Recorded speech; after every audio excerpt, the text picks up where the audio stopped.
Ibang-iba na ang aura ni Katrina Halili nang mag-pictorial siya last Sunday para sa Pinoy version ng Mexican series na Rosalinda, kung saan siya ang gaganap na Fedra.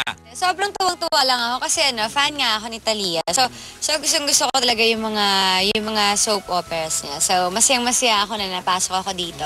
Actually, nung 2 months ago, sinasabi ko sana ako. Sinasabi ko lang gusto ko ako mag-Fedra.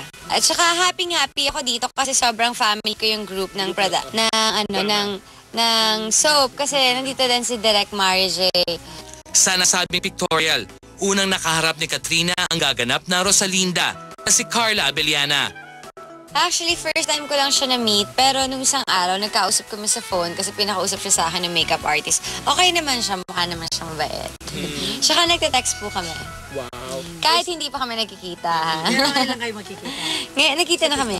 Nagkita na po kami. Pero hi, hello, kasi busy.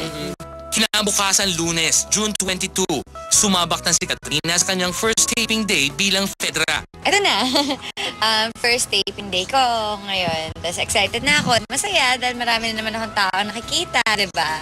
Kasi medyo nakulong lang ako sa bahay nun eh. Actually, normal naman yung pagtanggap nila sa akin dito kanina eh. Wala namang ilangan. Wala po. Sobrang parang, hi, hello, welcome, ganun. Sobrang, masaya po. Sa mga pinagdadaanan ni Katrina, masasabi ba niyang mas epektibo siya ngayon bilang aktres dahil mas malalim ngayon ang kanyang pinaghuhugutan?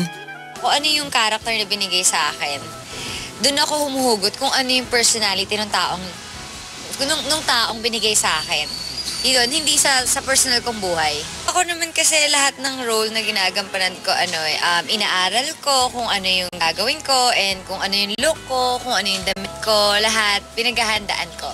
Aside from her acting comeback, Katrina will grace the cover of Cosmopolitan Magazine Philippines July 2009 issue. Laking pasasalamat ni Katrina dahil sa kabila ng mga kontrobersya ay kinuha pa rin siya bilang cover girl ng nasabing women's magazine. Na-excite ako and natuwa ako na nagtiwala sa akin yung Cosmo, diba? Kinuha nila ako as cover. Pagdating ko, nailang ako. Tapos, ini-interview nila ako. Tapos nandun silang lahat, nakikinig sila. Nakakailang. Pero, ayun, naging at ease na din ako na nag-start na yung shoot.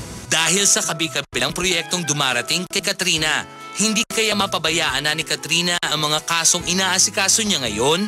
Actually, pinaubayo ako na sa korte kasi nasa korte na naman yung kaso. Kaya ako, kung dati sinasabi ko set aside ko yung work ko, kaso muna. Ngayon naman set aside ko na yung kaso dahil nasa korte na.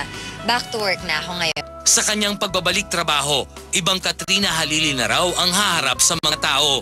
Mas mature, mas maingat, diba? Mas alam mo kung ano yung mga gusto mong gawin, diba? Mas nag-iingat ka na. Isang pangako naman ang iniwan ni Katrina sa kanyang mga tagahanga.